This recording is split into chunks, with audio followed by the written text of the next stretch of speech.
छा ज़ुल्म ज़ी जा रव रंडीअ हर हिक जे हथ रूमाल हाणे था ॾिसूं हिन ज़माने जा हज़ारे रौल हाणे था ॾिसूं गैर सां गॾु गैर कंहिंजी लाल हाणे था ॾिसूं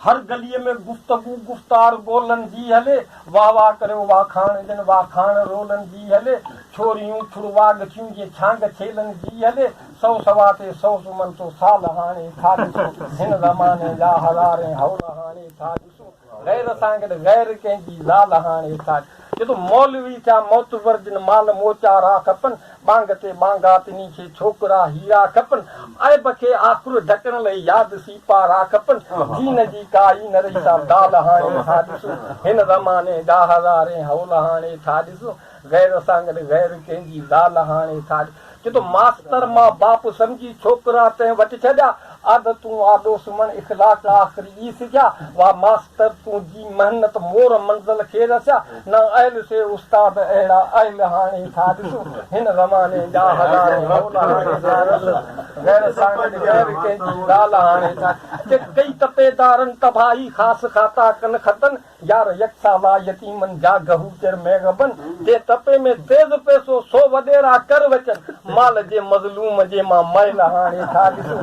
हिन हाणे था ॾिसूं गैर सां गॾु गैर कंहिंजी लाल हाणे था ॾिसूं केस कोर्ट में हले तां कारदारनि कार ॾिस गज चुनी घर जे पूरो तां पोइ सुनी सरकार ॾिस भाॼियो तां जेल में चोर चारई ॿार ॾिस ताक टेलीफोन ते सा ॻाल्हि हाणे था ॾिसूं हिन ज़माने जा हज़ारे हौल हाणे था ॾिसूं गैर सां गॾु गैर कंहिंजी लाल हाणे थो